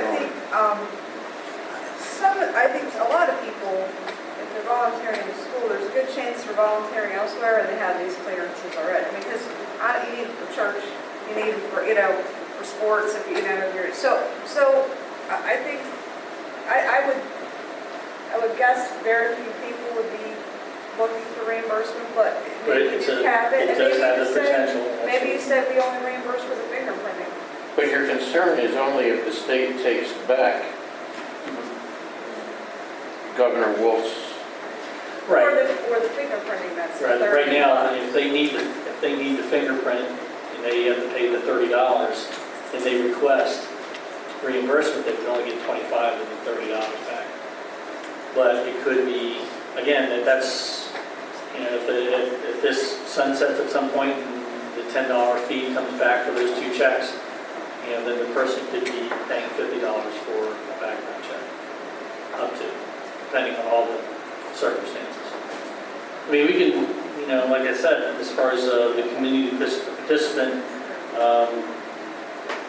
we can have a maximum number, or per semester, or whatever it would be. You've heard various opinions, so just for your first reading, plug something in. Okay. My committee is here tonight, we can discuss it. yeah, I mean, I don't have a specific suggestion. I guess what I was just thinking is somebody says, oh, well, I'm only gonna participate once, and then all of a sudden, they get into it and they want to volunteer more. Now it's that they're there, all the time, and suddenly they're unsupervised, and we never had the background check. I mean, I could just see that sort of thing slipping through the cracks. And then it just takes one time for somebody to have an interaction with a student. Definition of a regular event. We're talking two different things. Your We are talking about the Your concern, Mr. Basil, is whether a person is designated a community participant or a district volunteer then. You're saying they could start the year out as a community participant because they went on one field trip, but then they ended up going on several field trips with other children or something, so then it's a person whose level of participation is now more than a regular, is it a regular Well, event? if Or it's is a it community regular, participant, they don't take any background regular and checks. repeated contact? Right, what I'm saying is if you start out as a community participant, right, there's no background check. Right, So, correct. okay, I'm there, I'm with 4 other teachers or administrators, and children are safe, no problem. Now I start volunteering for other things. It's still kind of irregular, but now it's a little bit more frequent. I still haven't had the background check because we don't have some sort of number out there that cues somebody that, What's the that I'm coming in under the radar. Administratively handled. Now I'm there all the time, and I'm a friendly face, and no, he's here all the time, he's probably a volunteer. Well, we just put a number on it right now, about 4, 1 per semester. But who's going to track that? Administrative. It's up to the Building They have to. administrator, building, I'll go with 4. 4 per But year. then you almost have to put out so that everybody knows, they gotta have a separate badge. But what if the teacher doesn't realize that they don't have clearance? I mean. I just think, you just don't want a bad situation to happen with a student, right? I'm At teaching the end of the day, so. Somebody comes in and they're reading a story to my kid, or to my kids. I don't know whether or not I may not know whether or not they're a volunteer or a community participant. Right. The front office would do that, right? Before they even came into the building. We're gonna have to track that, and we can do it. We're gonna keep a spreadsheet, and we're gonna keep track of it, that's all. And they're gonna have to check and see that they have the right clearances each time, I guess is the point that being made here tonight. Just because they're approved as a community participant at the start of the year, doesn't mean that somewhere along the year, they slide into the other category, district volunteer, and then require And more. we're always gonna err on the side of caution with things like this too. Yeah. If anything, Yeah, we're it's just gonna gotta be push them into the administrative volunteer, finesse. not the lower It just seems to classification. me that, the cost to get the background check is so small compared to the issue of the potential of a student, having a bad situation with an adult that should not be. Right, and I'm thinking something stupid. Like I said, they're in the classroom, they're a community participant. Something happens, a teacher's, I don't know, kid has an accident, teacher leaves the room for 2 minutes thinking there's another adult in the classroom, they don't have a background check. Does that open the school up to liability? Even if nothing does happen. And hopefully nothing happens, but now you got an adult in the classroom. I guess what I'm going with this is maybe this community All district participant isn't such a, I don't know, maybe we just make sure everybody gets their background checks regardless? Especially if it's not Grandparents costing come in and anything read right now? One book, 1 year to their kindergarten kids. Yeah, You're gonna deter the whole, Does that you're taking the whole, huh? Does that happen a lot? Hey, hold on one second. Let me shut these mics off so everybody that wants to talk and then turn their mics on. I have to give it up on my phone. Okay, try and get in now, please. Well, I was trying to think, so, I could be wrong, but I think you probably have two distinctive groups. I think either they're going to volunteer to chaperone a trip, or they're going to volunteer to come into a classroom. I don't know they necessarily, the person who wants to do a trip, I don't know they're the ones that are coming into the classroom all the time. You might have something in both. I think a lot of times, so is it, if someone's coming into the school, is that where we make the distinction as opposed to someone who's just volunteering for that class trip? I think everybody should read the policy that we got from the lawyer with our suggestions. Well, Before we have this discussion. If you're on a trip, you're on the student. If you're on a trip, you're on the student. You have potential, you're probably going off for your potential. I don't know. But do we need to policy? No, we're just Okay. working on it tonight. And that may be, that you may need to rework this policy. There seem to be as many questions as answers right now. Mr. We want to make it as easy as I think possible, the but questions you are want because to they make sure haven't that, read it. They haven't kids read are- what the lawyer gave us. The lawyer's saying volunteers can fall into either of 2 categories as determined by the appropriate building administrator, community participant and district volunteer. And we're trying to work within that verbiage. And I don't know that I'm not arguing that there are 2 distinct groups. My concern is what happens when there's a crossover, somebody doesn't realize this person's part of that group. I see it as a potential administration nightmare. That's all I'm saying. But they're already kind of managing that. They're already managing clearances. We have some administrators right here. have you heard this, and what do you think of this? What's your thought? I check each one as the paperwork comes in, and then we make sure everybody who goes on a field trip or is working in classrooms is working. Right, so right now, everybody has a background check. But if we separate them into these people don't need one. Same thing, the paperwork's still coming in to show that they have that background check successfully completed.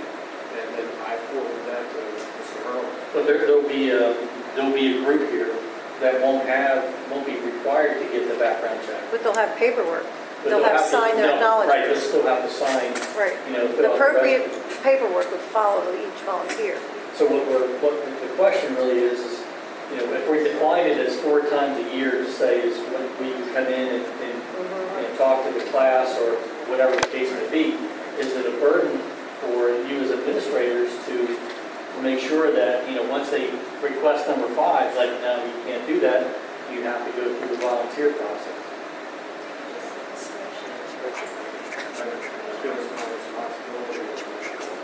It's a great spreadsheet. I mean, because we can make all the rules we want, but you guys are going to Yeah, be the ones to implement it, so I was not sure it's any better. Mr. Wolf, Secretary who's actually. Mr. Wolf, may I speak on this subject?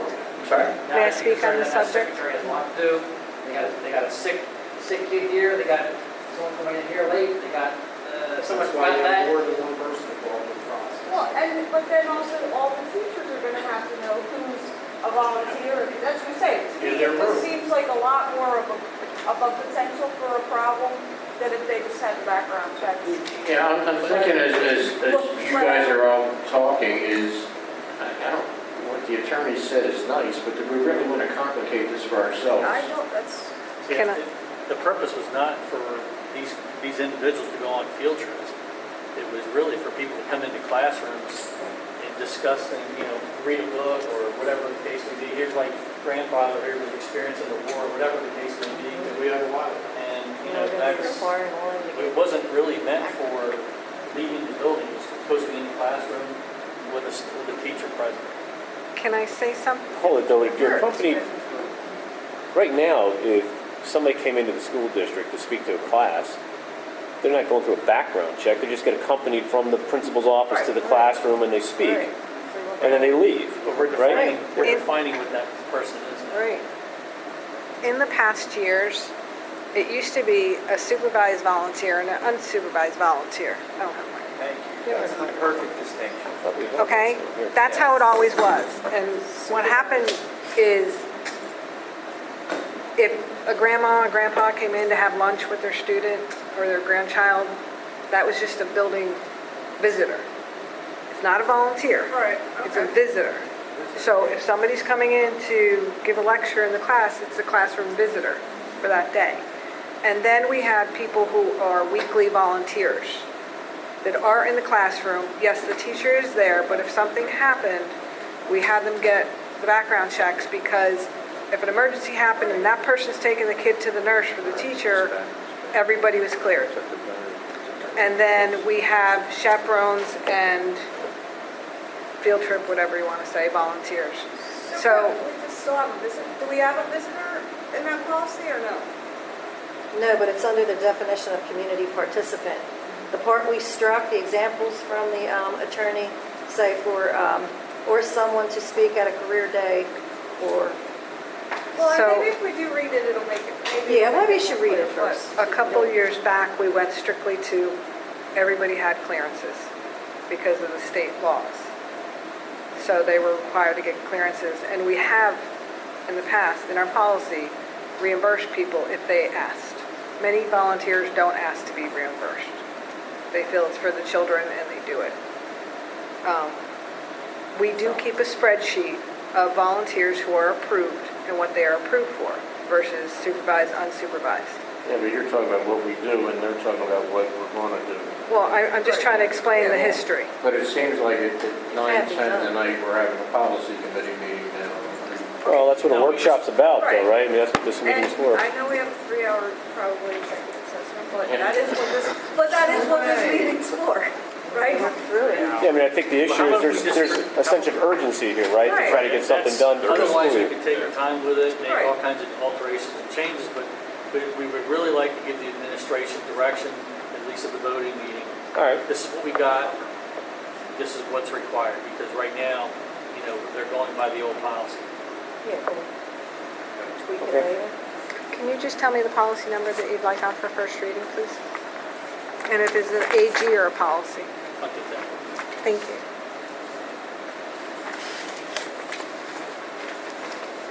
That concludes my report. Our next meeting would be the committee of the whole on September, what, the 14th? Yeah. The 14th at 6 o'clock. Is there any public comment on policy? Seeing none, we'll move on to old business. Mr. Basil, band camp? Yeah, I'm going to bring this up because this became an issue in June where we were, as a board, being asked to approve summer band camp, and there's an issue as to whether or not this is something that's being run through the school or it's something independent of the school. And we said we were going to tickle it for August and have the discussion in August as to how we want to handle this going forward. I think there was consensus among the board. We don't want to see the summer band camp go away because it's being used to help the students that are specifically in our schools sort of enhance their skill sets, so when they come back to school in the fall, if they can kind of pick up where they left off, or they're a little bit more advanced than they were before. But at the same time, there's concern that this is being run through the district as opposed to being treated just like any other third-party, extracurricular activity that's just being run at our facilities. So, I think it's something we should hammer out as a board now. Maybe not this evening now, but like over the next couple of months, let's get this solved so that we don't have this problem next summer, and the families that want to enroll their kids have an expectation of what's going to happen. The teachers that are running the program understand what they're going to be doing or not going to be doing, and no one's doing a last-minute jig about this whole thing. Let me It's got interject. lots of different definitions. Mr. McKnight, the first meeting I had with you was me and Mr. Kurtz and Mrs. Torsha and Mrs. Kiesel, if I remember correctly. And you were talking about your vision for the district, and you had an outline, at least, of what you'd like to see summer programs be. Was that not correct? That's correct. And interestingly, if you hadn't brought it up, I would ask you guys to consider this in a larger context, which is what I will refer to as a blazer summer. And that is fully flushing out a policy ultimately, and then a camp system that not only brings athletics in, each athletic director that we interviewed, I pushed on this idea and this concept with them that we wanted to bring the camp system in underneath the district umbrella potentially. And that would also extend then into other areas, the arts.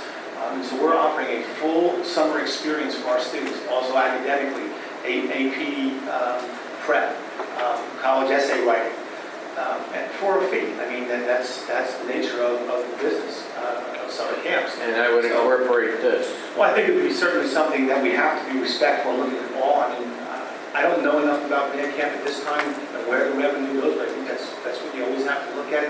Does it fund the music boosters and the music association?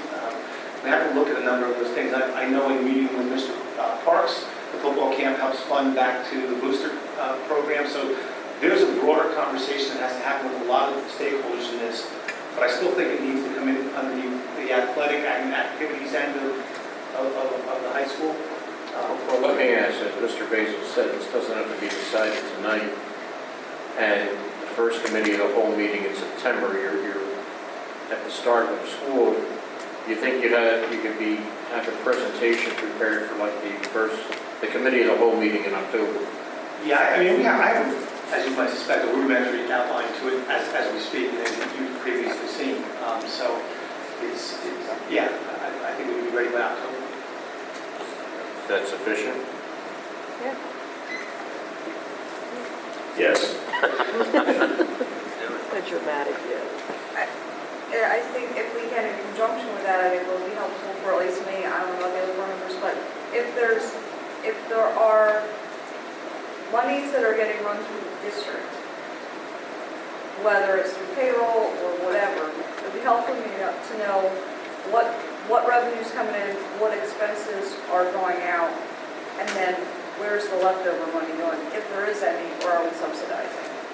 Because if it's, to me, if it's being run through payroll and it's a cost to the district, the extra revenues, if there are any, should be going to the district, not to special programs, unless we know that. So what Mr. Dowski's saying is you would need to include a revenue expense portion of this presentation. Absolutely. Okay. Thank you. Other comments or questions from the board? Which meeting would we like to have this? I'm sorry, I missed which one. Work session, committee of the whole in Okay, October. yep. Okay, thank you. I'm just thinking, though, I mean, there are a lot of different pieces to this puzzle probably.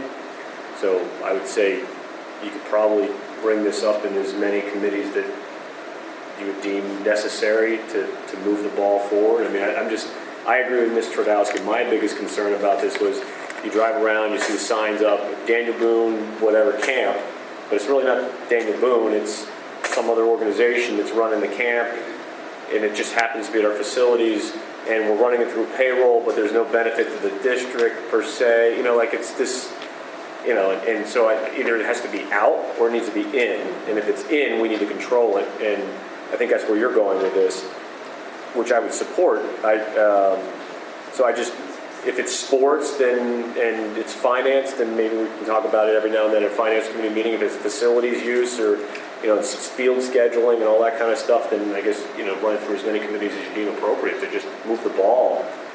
Because I don't, some of our committee of the whole meetings get kind of long and, you know, we might gloss over it. The presentation I had seen, Mr. McKnight had presented it as a revenue generator. You know, So, and I'm not saying what he would present in October would be the be-all and end-all. That would be a discussion piece. I just think that the subcommittee meetings, there's a little bit more time for the back and forth discussions that go on that you can really flesh these things out.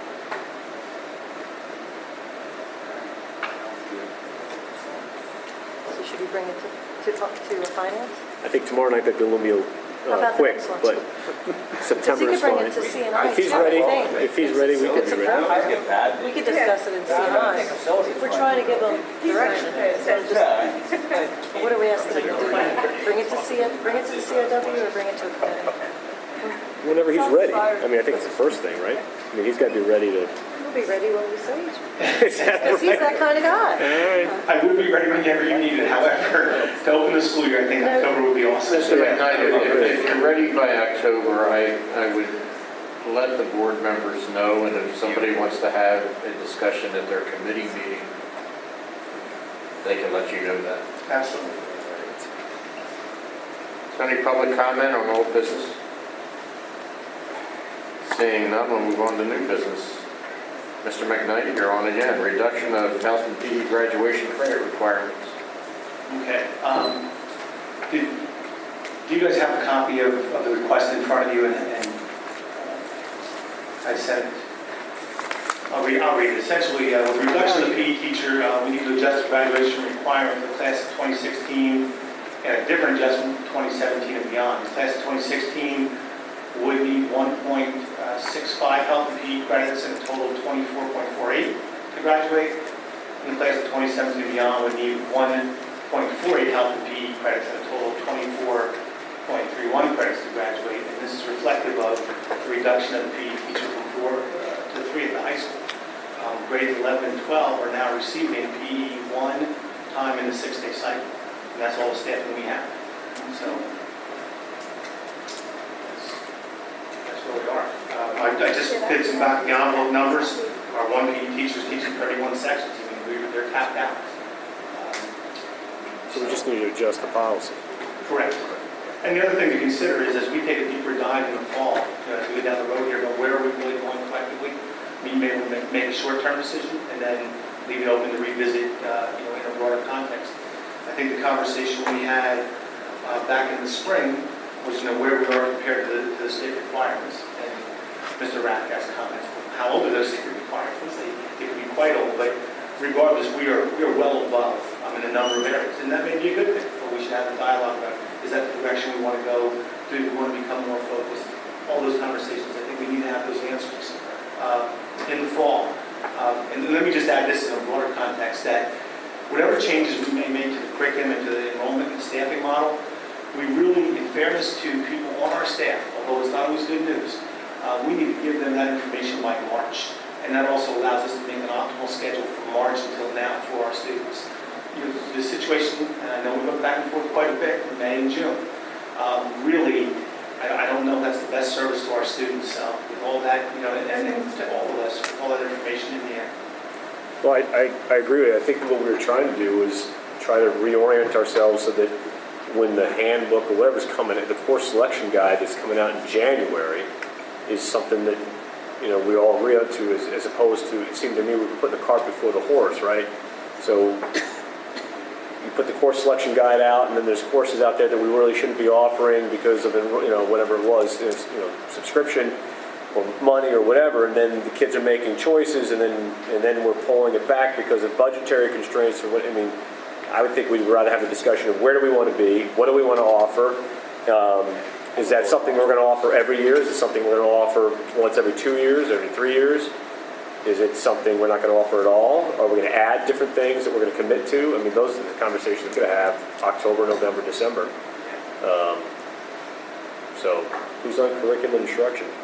Well, it is. You guys got some work to do. Curtis committee, and I've had that discussion with them, that what I'd like to see is to review all our courses to see, do we need all the ones we're offering, and are there other courses that may better serve the students? And I don't know that review's actually been done.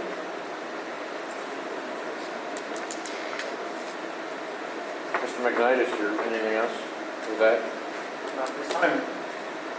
The only other item under new business is this test ballot for elections. If everybody remembers, last year the board got this, and one of the members responded directly to PSBA, which locked out the other 8 members. Instead, if you would, send your test ballot to Mr. Basil. It wasn't clear. Well, that's why I'm bringing it up. I'm saying. We trust Mr. Wolf's judgment. I didn't use any names, but I'm happy to say you agree with my choices. But send your test ballot selections to Mr. Basil. He'll compile them and he'll submit it to PSBA. You did, I know, I appreciate it. Is there any other board comments or questions on the? Was that sent to us already? I'll send it out again. I believe it was, but I'll send it out again. Yeah. Comments or questions? Public comment on new business? Seeing none, is there any public presentation on any issue?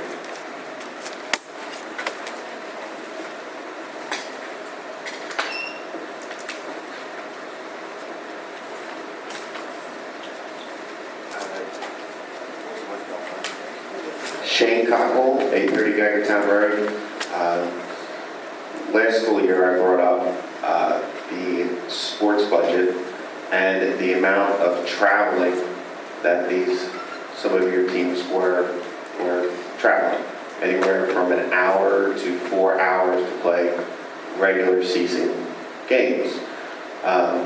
With the new athletic director coming in, I think now would be a perfect time to contact those schools, since Michelle Goss is no longer here, and explain to them that with our finances and the extra huge costs they cost the school district to play those games, that they're no longer going to participate in playing that school district.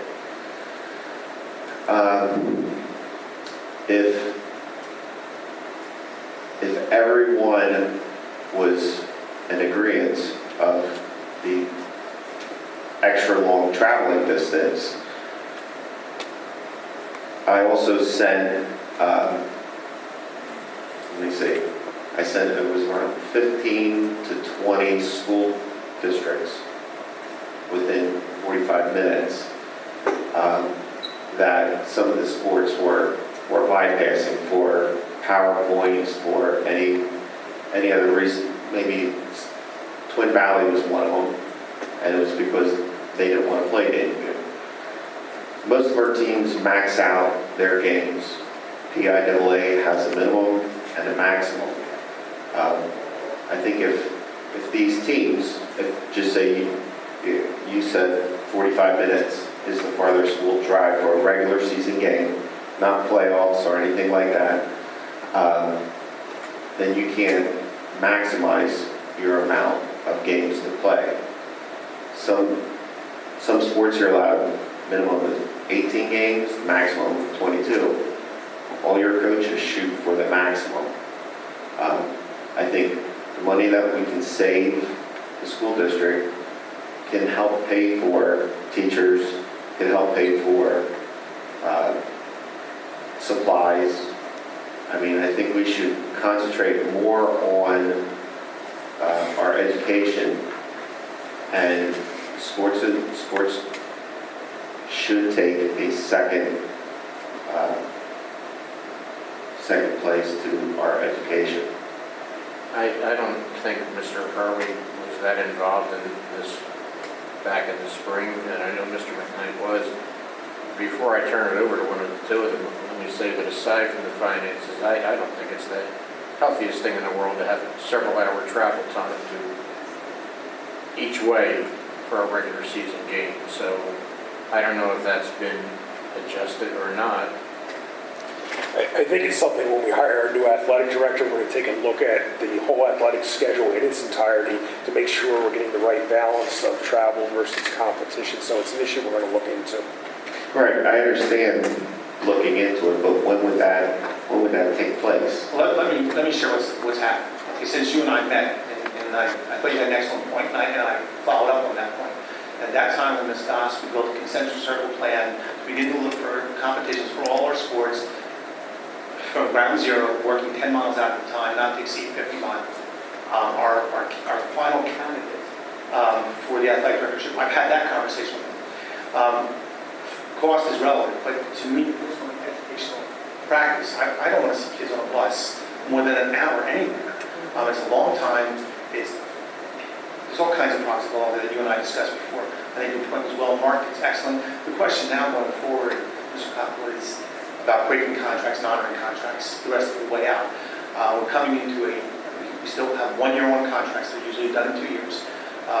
So those are the pieces that we have to look at. I think it's fair to pick up the phone, and we'll ask the manufacturer to do that if it's too far, and ask if people will let us out. But if they demand or want us to honor it, I think just being people of good conscience, you honor what your signature did. Going forward, building them out, that is the directive, that it goes 0 to 10 miles, and keeping all the other things in perspective of power ratings. And we want to gather that, but we're not going to drive to Waynesboro to do it. It's just ridiculous. But there is no finance, there is no money issue for breaking the contract. No, there's an honor issue. There's an honor issue, right. I understand that, but I mean, we broke a lot of, I won't say broke a lot of I haven't. but I haven't. So it means something to me. yeah. So, Okay. but yeah, I'm very aware of, you and I have had this conversation offline as well. So. Okay, and that's why I was bringing it up again tonight with the talk of a new athletic director. It would be actually a perfect time to make those calls because those contracts were done with the old athletic facilitator. Now there's a new athletic director, and it would be a perfect time to start making Right, you calls. never start. It's time. Okay, thank you.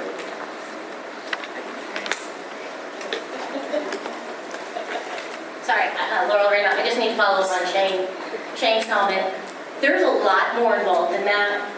Like Shane said, closed school districts. You could look at ONG Roberts, we border with them. They're in the Pac-12. For them to play their league games, they use up almost all of their PIAA sanctioned games just playing within their league. They can't just throw Daniel Boone into their season because they're not allowed to. So it's not just, well, we can only play within here. The power rankings are huge. If we want to have a Bethesda Lottery again in the future, we have to have good power rankings in order to go on in through the district. And if we're going to look at if athletics is only limited to a certain radius of travel, every organization should be limited. Marching band, color guard goes all over. I don't know who pays for it, but I know the truck goes. There's probably a cost in that because the district owns it. It can't be focused just on athletics. Thank you. Is there any other public comment? Is there a motion to adjourn? So moved. Second.